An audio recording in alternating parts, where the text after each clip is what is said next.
Welcome to Grove of the Gods. I'm Morgan Hornman, your host. With me today is Jaede Russo. Welcome to the show, Jaede. Hi, thanks for having me. I'm Jade. Nice to see you. Nice to meet you. And thank you so much for coming on. Could you tell us a little bit about you? For the folks that don't have the chance to read the bio, there's a lot more information below telling them about you. But could you go ahead and briefly introduce yourself? Okay. Like I said, I'm Jade. I am the owner slash co-owner of River of Bones.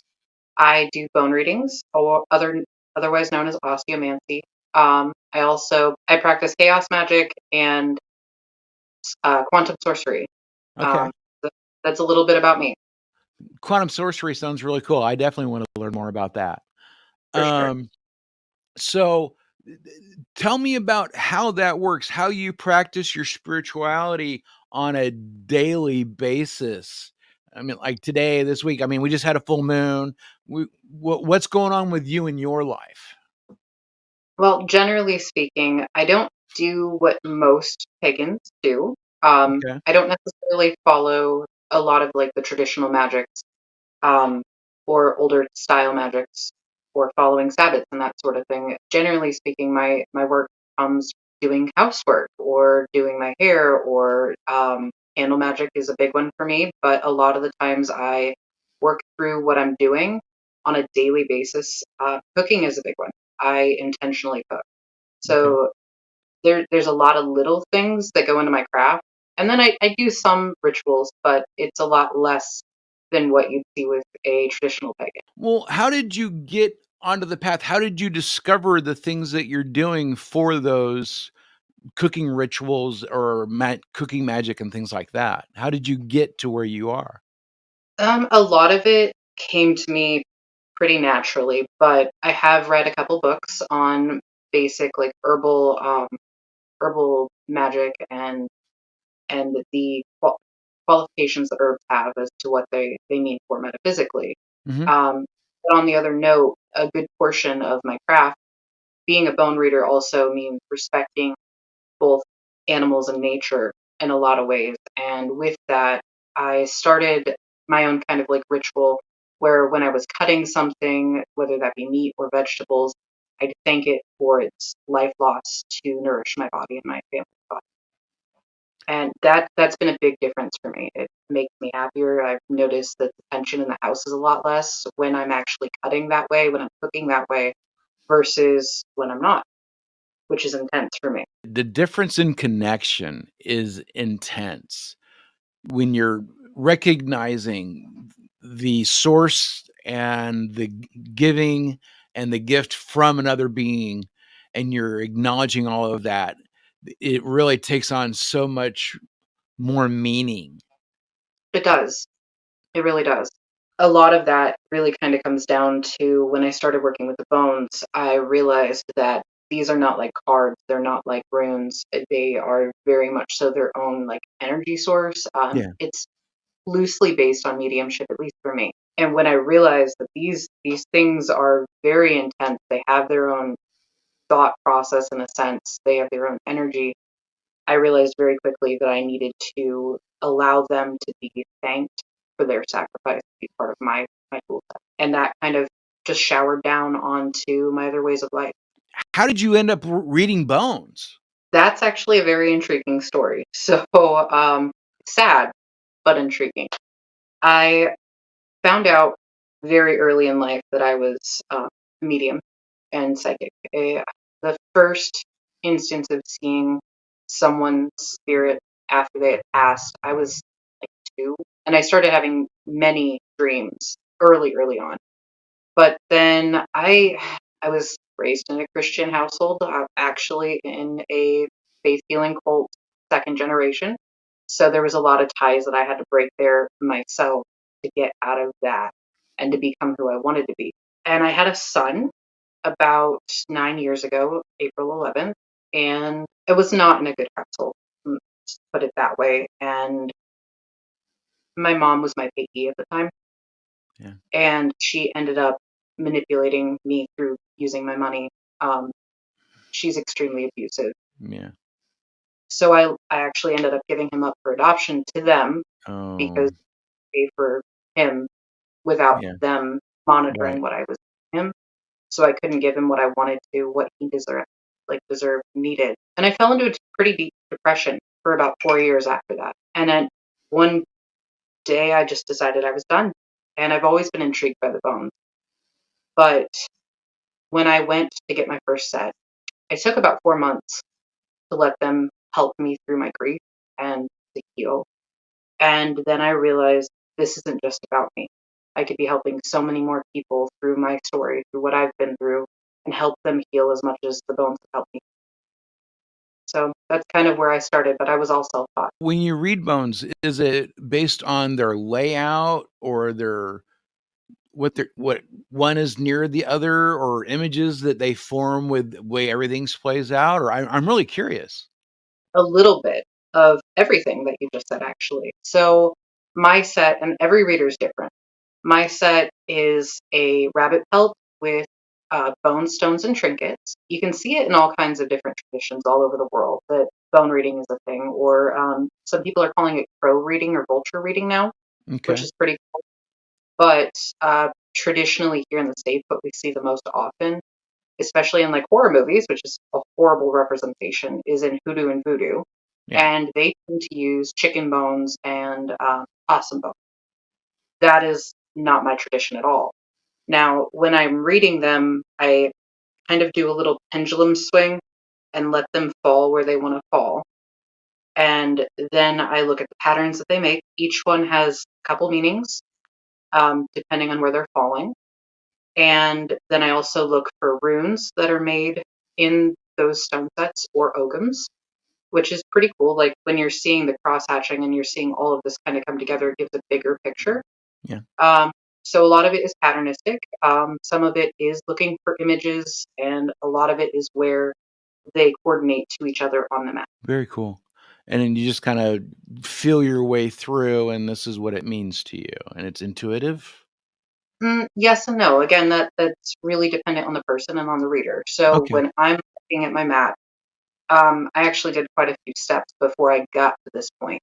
And bones are one that I would not recommend to everybody because if you cannot have a strong hand with them and you can't lay the boundary lines down where you need to, and you don't actually honor them the way they need to be honored, then you're gonna go nuts. You're gonna go insane. Like I've seen a couple people be drove insane by reading the bone because they're Okay. not doing what they're supposed to do with them.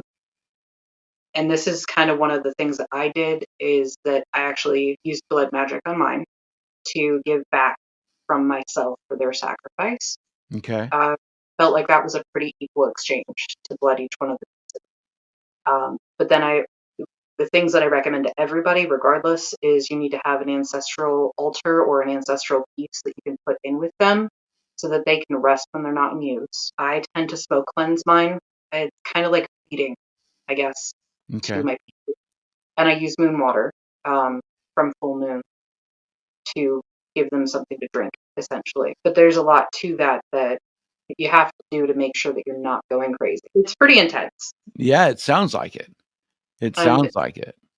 unfortunately, I'm seeing all over like TikTok and stuff where people aren't teaching the ways that honor them and respect them and will keep them in their space where we're in our space. And that's sad because nobody is actually teaching the background information of what you need to be doing. This is why it's a closed practice. This is why it's been closed for so long. There's a that reminds me of the conceit of no matter what you put in your spell book, you always leave a piece out. Right. Unfortunately, safety and precautions are not one of the pieces you're supposed to leave out of the spell book for the people that get that after you. For new readers that are seeing this all over with TikTok and social media, and they're seeing this really cool way of divining, and maybe they're even a new pagan or witch, whichever you want to, all that, Yeah. they're not aware of what they're getting themselves into. One of my first instances, um, I actually was maybe a week into reading for other people. And I was doing this First Fridays type of deal. And my last client of the night, he was an older gentleman, and it was like the head of the event's father. And it actually had mentioned an inheritance that the kids would be fighting over and a bunch of other stuff. And after that, I threw again for him because I was feeling really bad that they were saying stuff about death for him. Yeah. But after I went home, I was like, not tell anyone that they're going to die or when they're going to die. That's not okay. And Yeah. yeah, I have to lay the law with them. Otherwise, they're just haywire and they'll do what they want. That's a problem. Yeah. It's not something I want to be giving my people that I'm trying to help heal. Exactly. Exactly. People don't generally come to readers for that kind of information. They're coming for help and guidance, not Right, give up. It's not going to help. There's going to be an accident and it's going to be tragic.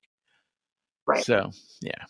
And that's the really hard part. You can't allow something that has pretty much a mind of its own space to do things. It's like trying to cage a wild animal. You have to have it in its own enclosure with Yeah. what it needs and keep a firm hand and watch your boundaries with it. Otherwise, it's going to bite you. Make sure their environment is enriched enough. And yeah.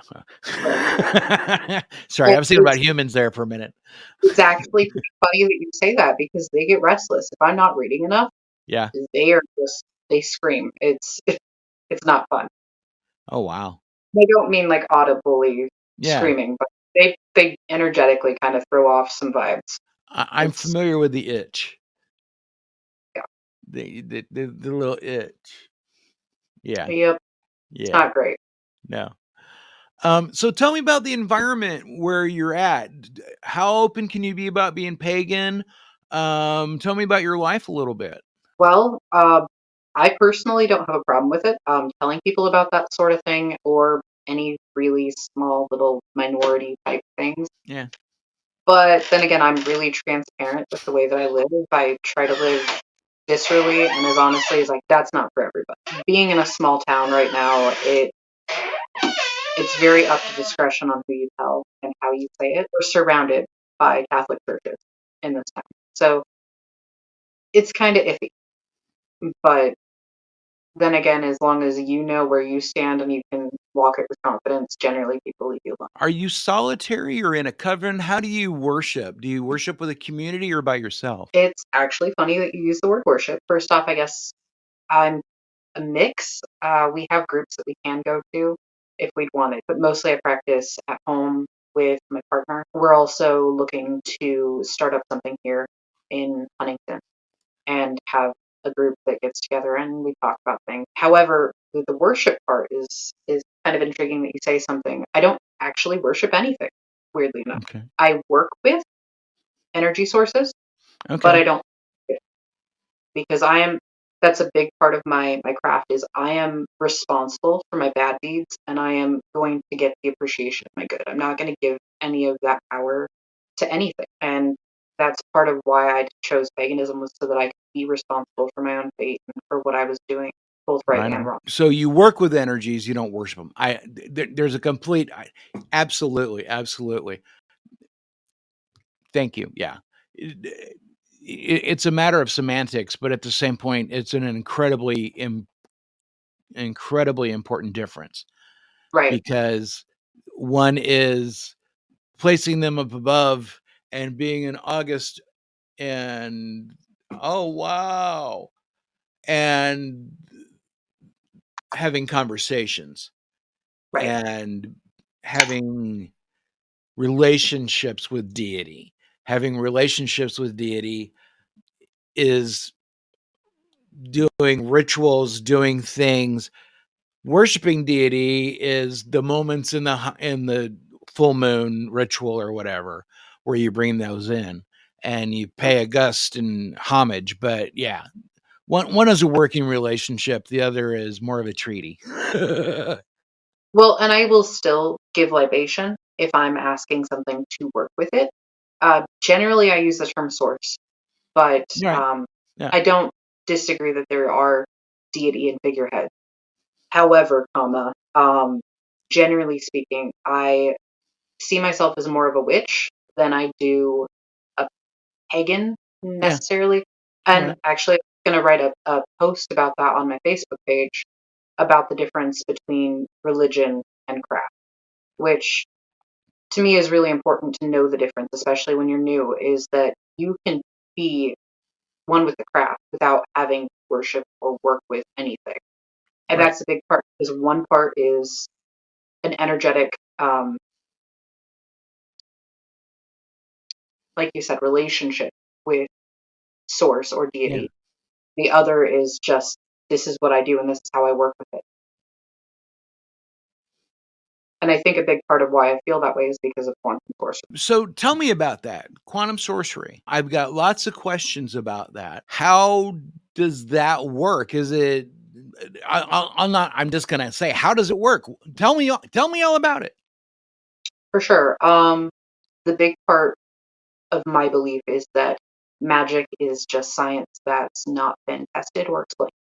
Right. Um, with that, anything that you do in a magical sense, you can equate back to the quantum physics of our world. Okay. And it improves the quality and the return of what I was sending out when I realized that there is a lot of science backing magic. It's just not been tested or explained. And that has blown me away with how crazy things can get once you get to that point. It's looking at what you can see as far as our quantum physics, and that's a big discussion. It's very in depth. You have to know the science backing, and then you can turn around and work magic with that science and make results. Dave Smith has an awesome quantum sorcery book. It's just Okay. Quantum Sorcery by Dave Smith. It is a heavy read, so it's one of those that you would have to have some science backing or at least the aptitude to read something a little more science minded, Yeah. but it's really What do people misunderstand the most about your path? I mean, it sounds fairly clear, but I mean, do you it's run into misunderstanding or? somewhat it depends on who I'm talking to. If I'm talking to someone that isn't pagan or doesn't work with the craft at all, that comes to a place of just figuring out exactly how to talk to them, where it will reach them versus people that already know it. And I do get a lot of pushback because I don't use traditional magic or rituals, which has been pretty isolating in the pagan community because I do things different. I've been called a baby witch because I don't really read a whole lot of books, is by far not true. But when I'm looking at books, I'm looking at spells and I'm looking at ritual items and all of the stuff that they have in them, generally speaking, it's not mine. Yeah, And it not being mine, I don't know where that source is coming from. So I might look at it as a reference, but I'm not going to read the whole book and repeat the rituals that they've got in there with no idea where it. I understand. Because people leave things out when they write books. Yeah. And you have no idea what you're summoning, what you're doing, because you have no idea what they were doing. Right. You don't fully understand their mental space while Right. they were writing that, while they were And, doing that working. yeah, and that's And a huge part of working. You have to know the intent and the yeah, mental backing of it.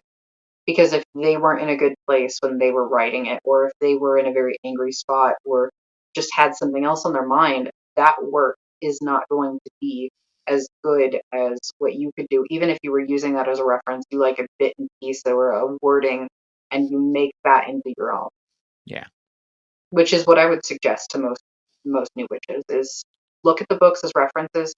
Don't necessarily follow everything that they're saying. right on. So before we started taping, since we're on the topic of magic, you were talking about a cord cutting spell that you did. Yes. Tell me a little bit about what you set up and what you did and what it looks like the result is, and just tell me about it, if you would. So with cord cuttings for me, I generally use a black candle and a white candle. This specific cord cutting was done to eliminate toxic relationship. I'm not going to go in depth more with that because it was a client, but generally speaking, that was what it was for. Now, I do a little bit more in depth than most people do. I do a whole secondary ritual that works with the quantum field in your aura, which is kind of cool, and we can get back to that later. And I can talk to you about what I know about the aura and quantum sorcery as well.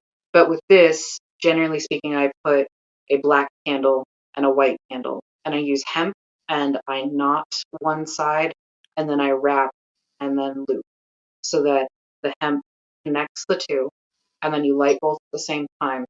Now, the step further that I go is I actually read the wax after I'm done to see the result aside from just the flame work. Okay. This stuff was by far the most active as far as the flame work went. It was really cool. The whole black candle just went up in flames and melted almost immediately, which was really, really neat. And the white one was still standing half an hour later. Wow. Um, but if you can see that, I think you can see that. So I don't Yeah. know anybody can kind of tell, but that looks to me like an eagle, which would represent freedom to me. Okay. Also, let me see which way I need to put this. Trying to get that to the camera. Um, so that little part off of the eagle, don't know if I can get it close enough. It kind of looks like a fetus. Yeah. You can actually see the veining and stuff in it, which is really neat because this person had issues from birth with the person that they were trying to eliminate. Oh, Uh, wow. so it was really neat that that eagle was carrying away that fetal that womb wound and Yeah. allowing freedom to hit. And I think there was a couple other pieces in here. There's a face in that blank spot. Um, and it was kind of cool because that candle, the black one, had two flames when it was burning to the almost the bottom, which there were Wow. two main people that were involved on that end, which was really neat. Right on. So that's a little bit of the basics, but generally speaking, what I do is I prep the candles by carving the name of the clients and any feelings that they have that they need to keep to themselves and that they want to hold on to. And then on the black candle, I would put the name or like situation that they want to cut themselves from and eliminate from their life. And again, then you knot and wrap hemp. You can do knot magic if you want, where when you're knotting it, I generally knot around the black candle. Um, you put your intention into that knot, seal it in. And then depending on how many times around that you wrap, you use longer hemp if you want to. You don't want to get them too close to the top, but every time that you're going around, you put intention every single time you wrap. Right on. Very cool. Very Yeah, cool. I love your method. I like that. I like thank you. that. Um, so aura reading. Tell me, you gave me good material here. I gotta ask. Tell me more. So yes, so with aura reading, I can actually give you a better example of why I think that's part of quantum physics.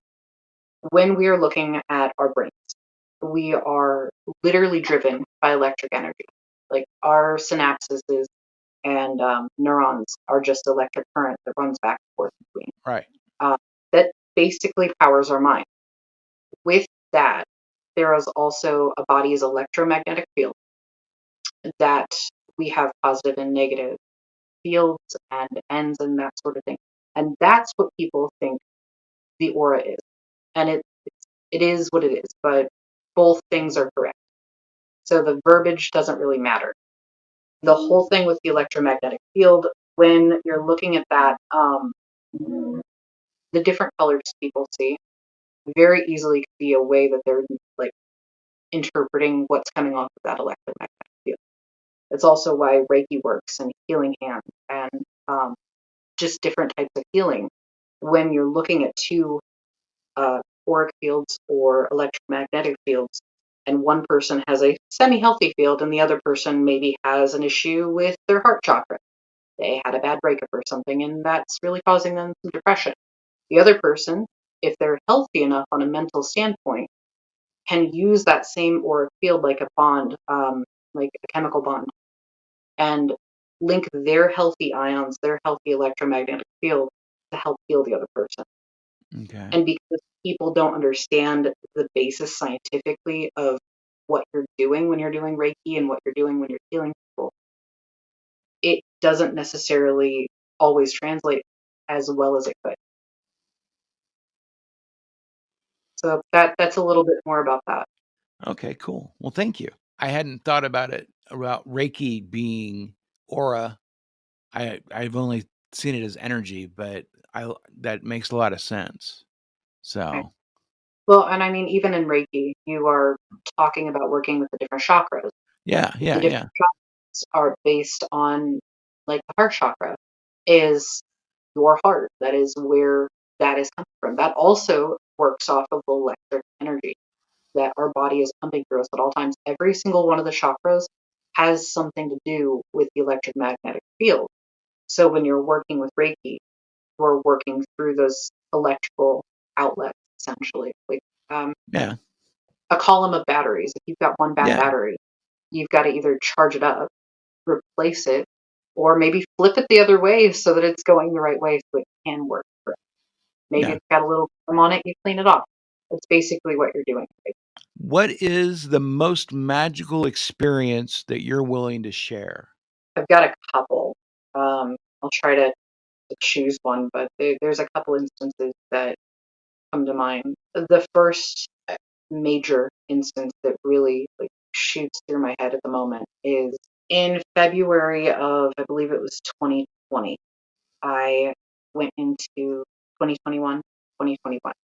I went into anaphylactic shock and I went to the hospital. I wasn't sure what was going on. I had like an electrical current feeling down my left arm. So I was like, oh my God, am I having a heart attack? Oh boy. Um, and when I was there, I had an instance where I stopped breathing completely. Um, and as this was happening, I felt myself like outside of my body. And I was looking at my body from the side, about 5 feet maybe to my right side, um, seeing the monitor just go off like crazy. And I heard, this is a room of death. And then I got really warm and comforted. It was super, super comforting, which was weird to me. Um, I felt both my bowels and my bladder need release, and I was watching my eyes start to floss, which was odd to me Yeah, from the outside. And I heard, like, I felt my grandfather there with, who has passed in 2012. And then I got angry. I am literally too angry to die. yeah, Um, and I realized I still had a lot of work to do. And I told myself, you cannot. You've got so much to do, and you've got a person that you can't do this to that you love. yeah. And as soon as that thought ran into my mind, I sat up in the outside of my body, and then I felt my body snap back into me and sit up. Oh And wow. this maybe took a minute altogether. The nurse ran in seconds later and asked me what was going on because they saw some weird stuff. Um, so yeah, it was an intense moment. Yeah, And after my giftings changed, I, the best that I can say is they changed. When I was young, I didn't know how to work with what I had. I didn't know that when I'm seeing someone that is supposed to be dead outside of their body, yeah, that I'm supposed to be helping those beings across. So when that all cleared after passing myself and then coming back, which was the weirdest experience, I figured out how to use doors.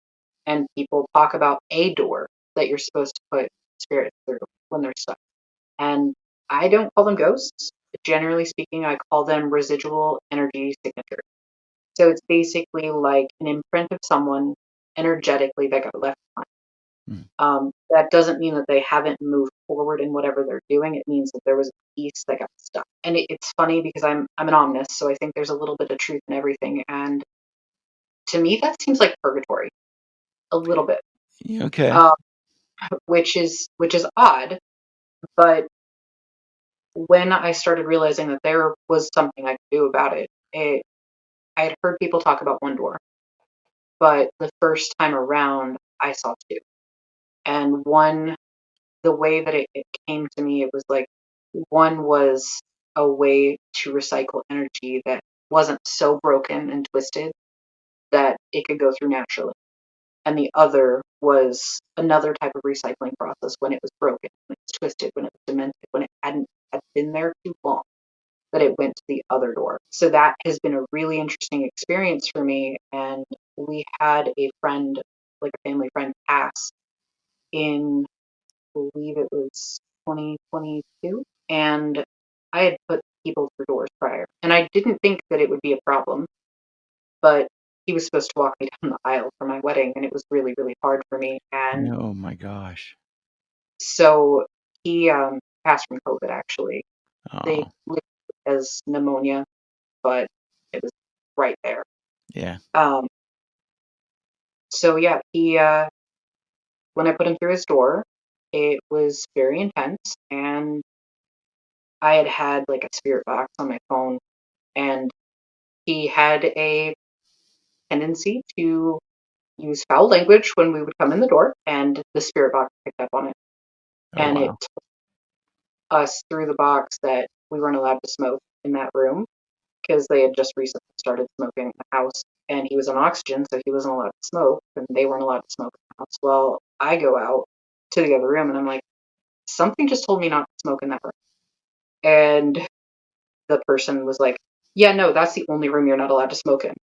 So it was super intense. I cried, Yeah. and it was hard, but that's probably the most spiritual experience that I've had.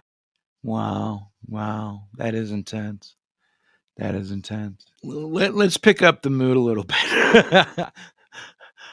So what are you tell me about your passions? What are you most passionate about? What are you trying to bring into this world? Well, one of the big things is art. I absolutely love to paint. I've been painting for 15, almost 15 years now. So a big part of my joy is to bring beauty in places that there isn't beauty, or make things that emotionally speak to people so that they can have a little bit of happiness and a little bit of beauty in their life that isn't just some mass marketed crap. Uh, that's one of my major passions. Okay. Music is another. Um, I sing fairly frequently, and I play guitar. I also have a hand pan, um, and a small drum as well. And generally speaking, I learn from playing by ear. Um, so that's pretty fun. I've pretty much self-taught myself everything. I used to play viola and uh, bass guitar as well. Uh, so those are two of my major passions. But yeah, Right on. Right on. So tell me a little bit more about what kind of spirits and deities and avatars, etc., that you work with, uh, and how you work with them. so generally, I call it Yeah. source. Now, whether it has a feminine aspect or a masculine aspect, that can change very frequently. Sometimes I get very like distinct energies, like the Morrigan have come to me. Odin has showed up. Sarasvati from Hinduism, I believe it. Those are a couple that have showed up and worked with me, but generally speaking, it's just open-ended source energy. I don't have to go through essentially a line of conduct with different deities to get the source. What is the biggest lesson you've learned about yourself so far on your path? Patience. Patience is needed, and I have a really hard time doing it. Yeah. I'm not a patient person. I have ADHD and autism, and it just does not sit well for me to be patient. Right. And learning how to curb my Scorpio moon so I'm not spiteful, that has been a huge lesson that I've been taught and smacked down with a couple times. What impact are you trying to make on the world? I think that on a small level, that each individual life form, whether that be human or animal, each has impact on the whole. So my own little bubble, I know I'm just one person, but if I can help other people through my work heal and become emotionally a little bit more stable and I guess helpful to others, my impact is going to spread, which is kind of the key of why I do what I do. I can't make an impact on the world, but I can make an impact on the 50 people that I see at a show. I can make an impact on the people that I surround, and the people that come to me, and that is where that impact starts to spread. Um, it's a huge deal when you're touching just one person emotionally. and vice versa. If you're doing something horrible, or even just mistakenly say something or do something that hurts somebody, that's not just going to stick with that person. That moves to the whole circle of their own. It moves to the cashiers at the stores. It Yep. moves to everybody that they come in contact with. So being individually, emotionally putting out what I want to see in the world is a huge deal to me. And I think that is the biggest goal that I can achieve, is to put out better energy than what I've been given. Awesome. Awesome. Awesome. That's really kind of the goal for everybody. Give back more than you can get. Yeah. What has surprised you the most about your journey as a pagan? Honestly, just learning about it. Again, I was raised in a very conservative, one worldview mind as far as my like family upbringing, and realizing that what I was going through from a very young age was not false was a huge surprise to me. And it took me a while to get it like wrapped around my head. I didn't start doing any major workings outside of my psychic abilities until I was 19 and out of the house. And at that point, I did some stupid stuff, some very basic beginner mistakes, Right. uh, and realized, oh, this actually works and this is real. This isn't just demonic. This isn't just XYZ. It's not me being a bad person because I'm working with this. And that was just like mind blowing. It opened my whole world up. Oh yeah. And the other thing that really impacted me, I had a friend that I met through one of the shows that I went through, and I was going through a rough patch. I was not exactly in the happiest moment. And she said to me that there are no rules of life. Just in general, there are no rules. If I wanted to do my laundry, but I didn't have enough energy to get it and move it to the dryer and it stayed there for a couple days, do it again. There's no rules. You Yeah. want to run the dishwasher 3 times? There's no rules. And finding that out helped me in all aspects of my life. I have trash cans in every room because I am way too absent-minded that I'll just leave a bottle somewhere that needs to go in the trash. But having a visual line of sight makes a huge difference for me. And that moves to other aspects, including my craft. Learning that while there's traditions, it's because somebody had an idea and everybody else liked it. There are Yeah. no rules. You don't have Yeah. to do what everybody else does. And in fact, that's the whole great thing about paganism in general, is that you can be as eclectic as you want and you can do things that feel right to you without having any justification that you need to do to everybody else, because there's no. Absolutely. Absolutely. So, do you have a goal that you're working towards for your spirituality? Is there a initiation? Is there anything that you're headed towards besides ascension? I mean, we're all working for ascension. So, Yeah. A couple things actually. I am trying to write a cookbook, okay. um, pagan specific cookbook that works with the cooking magic I was talking about earlier, but also linking the old names of items and spices and that sort of thing. Like I have new is Okay. actually mustard seed, weirdly Oh, enough. okay. So linking that in like an index and having a full section about what those mean and linking it back so that you can have an old worldly type uh, cookbook with Yeah, traditional food, both paganism and paganistic rites, as well as some modern food that I've actually cooked up myself. So that's one of the things that I'm working on right now. that sounds Uh, really cool.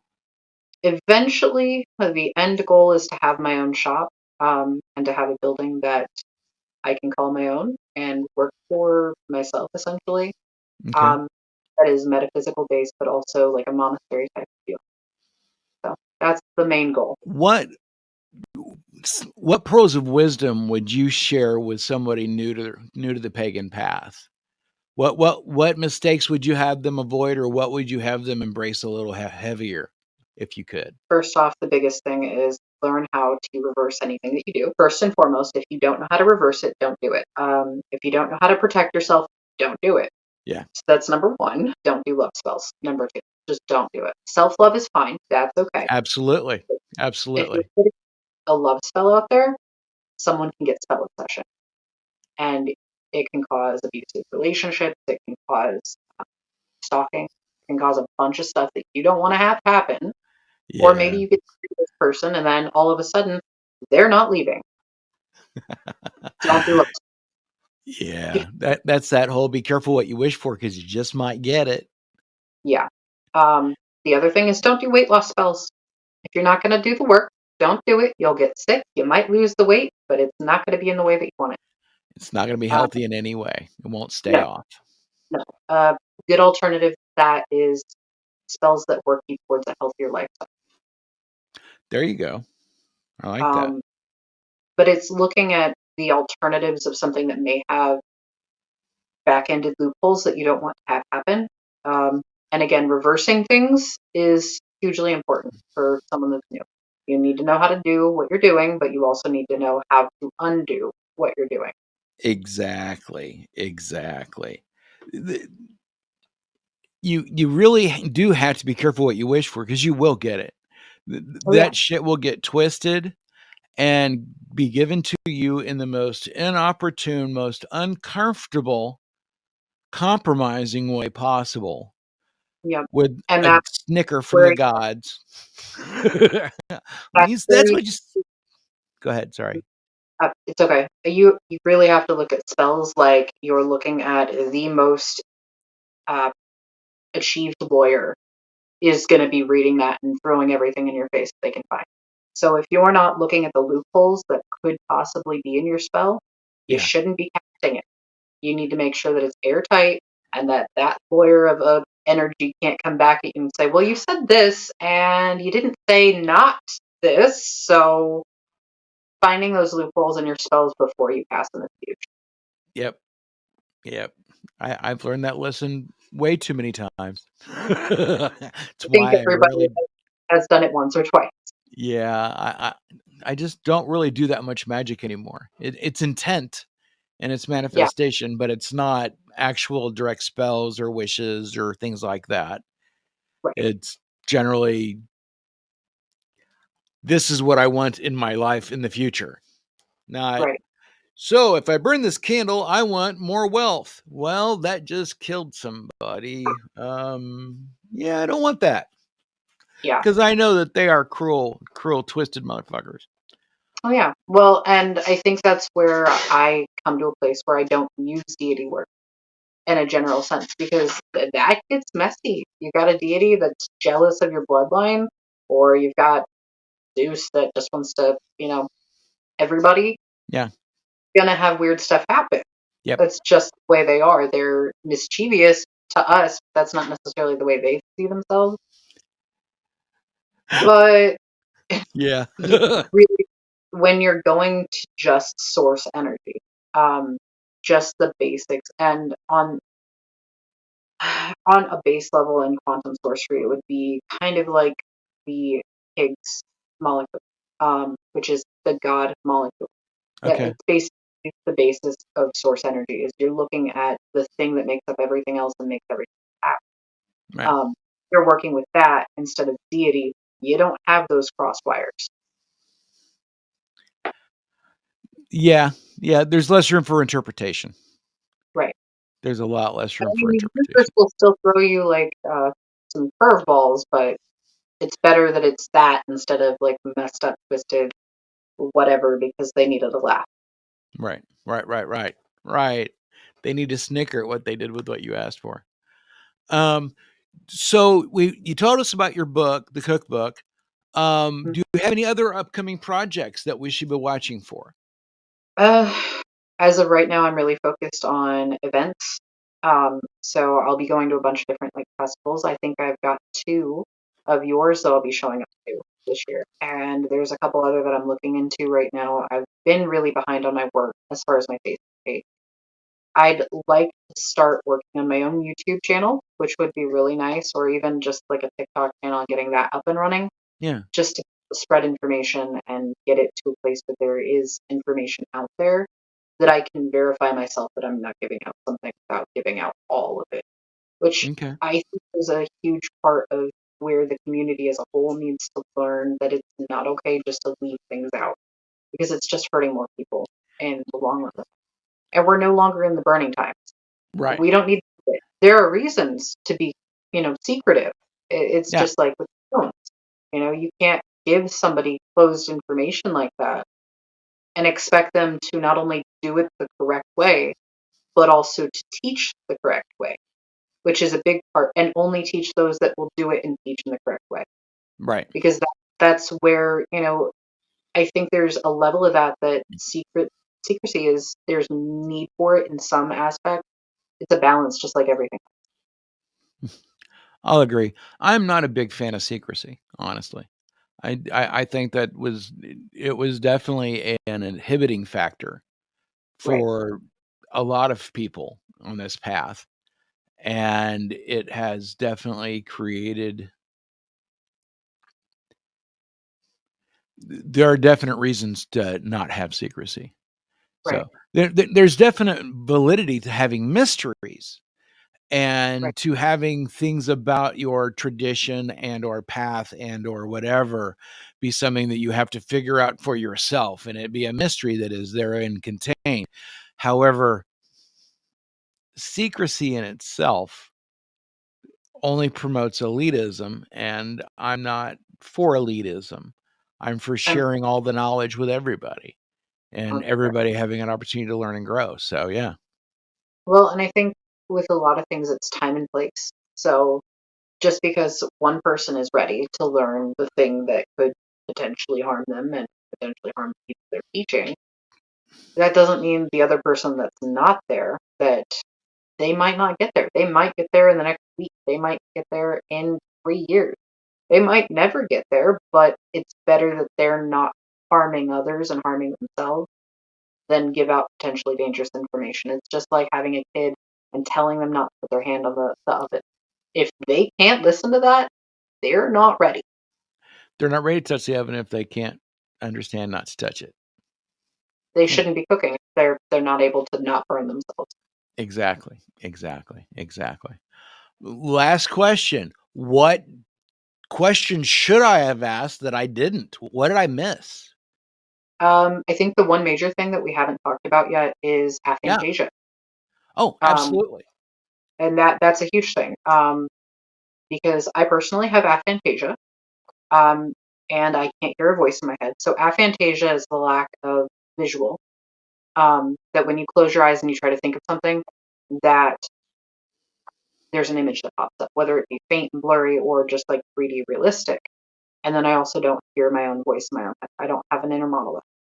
Um, so with those two things, a lot of people in the past, when they talk about meditation, they talk about visualization, and they try to walk you to this like beach or see a tree or something. And with me, and I'm sure other people in the past that haven't figured it out for themselves, they can't do that. Okay. Like there is literally a cutoff. Um, and with this cutoff for myself, I actually think in vibrations, which is both a blessing and a curse. I tend to be able to calm myself down a lot easier, and regulate my emotions a little bit easier because when I'm like anxious or sad or whatever, there is a distinct vibration on my body that I can figure out where that is and match it to the other parts, and that generally helps regulate what I'm feeling. Um, but it also is one of those things that other people and plants and animals and rocks, they all give off vibrations. So it Right. can get kind of noisy, um, which is it's intense, but a lot of the things that I have going on is from not just myself, but from all over. Yeah. And linking back isn't always easy to do. So is aphantasia, and I apologize if I just screwed that up. Is it something that somebody would already know they have or Not necessarily. okay. So that goes into the place of the only reality that is real is your own. I may see blue and you may see the same blue side by side, but my blue looks a little bit more gray and yours looks teal. Right, right. That's the basis of humanity in a general sense, is that reality is only one from the perspective of the person viewing it. So with that being said, with someone with aphantasia, if they've been living their whole lives not being able to see inside their head, or not be able to hear their inner monologue. And they thought that was normal because they don't know how anybody else thinks. Right, right. They may never know. And All right. now that there's a little bit more information on it, especially TikTok and YouTube, there are people coming out of the woodwork and explaining this. And you'd be shocked and amazed on how many people are like commenting on these and saying, "Oh my God, is Yeah. this what's wrong with me? I've not figured this out my whole life, and there's actually a term for this." Wow. Wow. So a lot of like, you could go years. I went 24 years without realizing that I thought differently than everyone. Wow. That's intense. Well, and with ADHD and autism, one of the things that I was grown up being told was your mind is running. Your thoughts are just going too fast. You need to like slow down. And I would respond with, "There's nothing going on up there. Like Yeah. it is empty space." And of course, as a parent that doesn't understand and has some negative attributes, didn't believe me. And with that, I was just like, well, I guess I'm racing today. All But right. thing there, and it gets really confusing. Also, it makes spelling super hard. I bet. I bet because you can't see the word to spell it out. You got to just kind of remember as you go. Yeah, well, and that's I have very little filter because of the no inner monologue thing. So I don't think before I speak because there's no verbal or Right. audible going on. But same with like spelling and math is a bit easier because it's numbers. I don't know why, but it just works out differently. And I think that's because there's like patterns to math. Okay. Yeah. Yeah. Yeah. Yeah. With language itself, I'm really good at writing things because of that verbal no filter thing. But spelling, for whatever reason, each individual letter, putting it in order doesn't work for me. Oh, I wow. have a second or third grade spelling level and I can't get past it. Well, I mean, if you can't visualize the word, I could understand why it would be incredibly hard to maintain that and to have a way to focus that consistently. Yeah. Well, and I think I might try something as we're talking. I'm like listening to myself and I'm hearing things that I might be able to implement that and maybe I can get past it. Do you remember like when you were young that people would send you coded messages where there was a letter and then there was a number that coincided with the letter? Yeah, Like, yeah. so I'm wondering if I put those two together, like a coded message, Oh, if I could remember the spellings because I'm good with numbers, but I'm not good with spelling. use numerology. Mhm. Yep. That would be a great way to do it because the letters are already matched. Yeah. That would be a great way to do it because it's a base 10, but it's base 9. So Right. yeah. So that might work. Well, I'm gonna try that. Yeah. If I can get a Yeah. little bit of my spelling. That'd be very cool. That'd be very cool. And I really hope it helps. That would be very exciting and very awesome. That'd be very That would awesome. be nice. It would be great for my writing because I have to use spell check on everything. Yeah, I understand. I'm learning to love dictation. I'm I've letting tried to Microsoft figure out Word spell it for me. yeah, I've tried to figure out what kind of sound recording stuff I need, but I've thought about it. So we got that. Was there Mhm. anything else that I missed? I don't think so. I Okay. am going to again just reiterate. I'm Jaede Russo from River of Bones. You can find that on Facebook. I also have my personal number on River of Bones' page, so people can text or call. Tell us about River of Bones. Oh, okay. So that Yeah. kind of led into the bone readings thing. River Bones is the hobby business, I guess, where I'm at right now. That I started with the bone readings back. Uh, it have been like 2018, I believe, Mhm. and it was because of my son and the grief that I had that I started it. Right, Well, right. I started out with this bone reading, and then I've been creating a lot of like spiritual wares, homemade ritual tools, spell vials, which I actually have a couple up here that are personal use. That's how you know it works is when you use them yourselves. Right. Oh, where's my Oh, camera? neat. So the glass Right is really on. bland, but yeah. So I make those, and then trying to if I've got any more pieces that I've made real close, but I don't think I do. I was going to show you the bones before we get off of here. But I make spiritual wares. I have paintings that are always for sale. I do commissions. We do house cleansings, house blessings. Both my fiance and I are Reiki 3 certified, Okay. so Reiki masters. So we can do individual teaching classes to get you certified, or we can do Reiki for people. Um, we're both ordained, so that was kind of one and the same with the shop that we were talking about, opening both a shop and a monastery. Um, once we get everything figured out.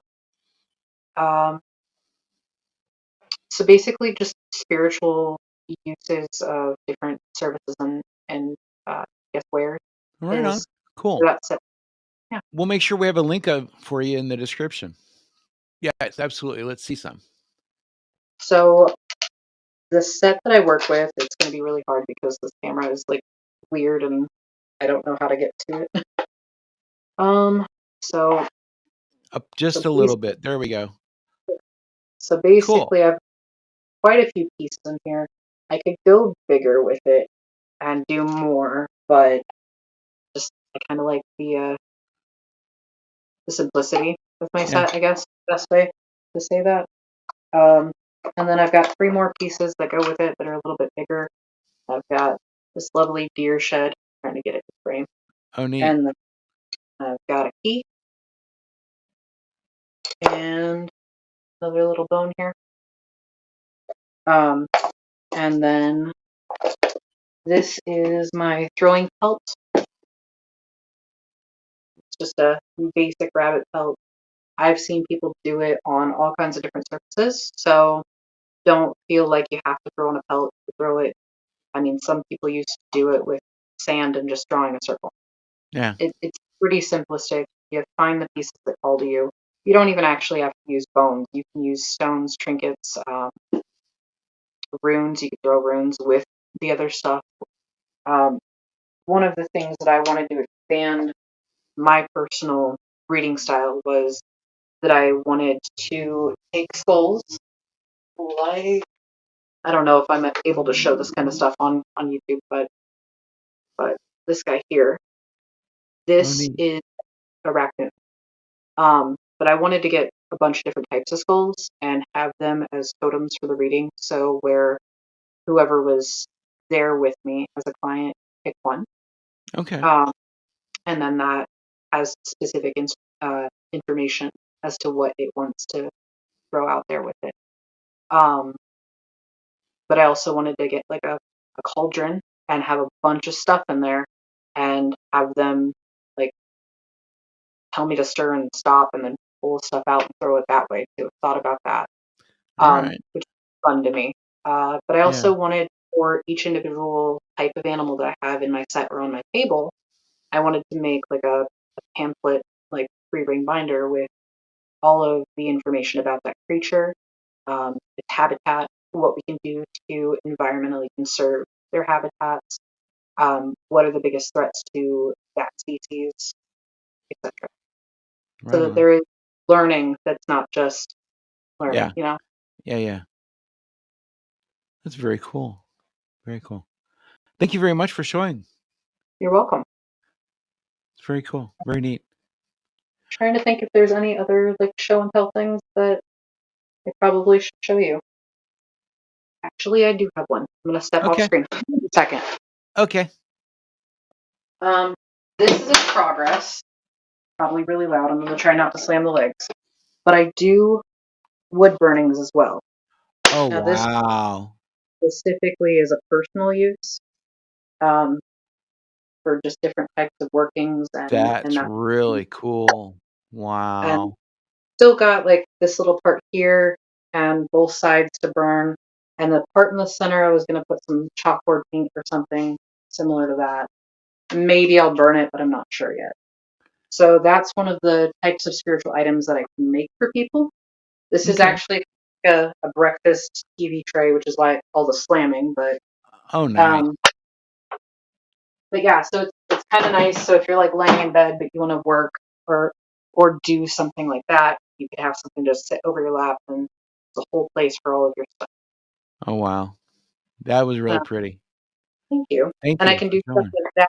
I can do pictures if you want a wood burning of a picture. Trying to think of all the stuff that I've done. I've done card spreads to Oh, where it's wow. just a big board with outlines for all your cards that it's already a spread that you can just have set up for Oh, you. a nice little template for your tarot. Yeah, and it makes it really easy, especially for beginners, to have something like Yeah, that. Then they're like, okay, well, this goes here, this goes here, this goes here. Um, and at that point, even with customs like that, I can label those for beginners as well with the type of spread that they want and what each of those places mean. very cool. Right on, right on. Yeah, that's it's one of those wares that I make. So Yeah, that's very neat. Well, thank you very much for coming on and sharing all the cool stuff, and I love learning about everything.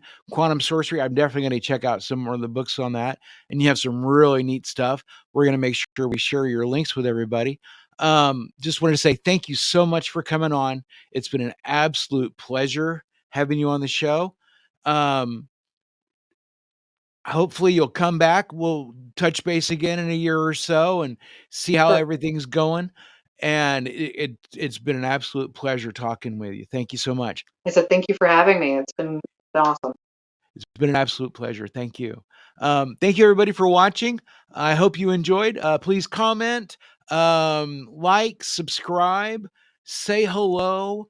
If you'd like to be on the show, let us know either through a comment, send me a message on Facebook. It's a fairly simple conversation. Nice and chill. It's a lot of And fun if to anybody do. has any more questions about the information that I have given through here, comment those questions and I'll get with Morgan and we will work through those answers for you. Exactly. Exactly. Thank you everybody for watching, and may the love of the Lord and the Lady be ever in your hearts. Praise be to Pan. Have an amazing weekend and peace. Thank you so much for watching. Bye, everybody.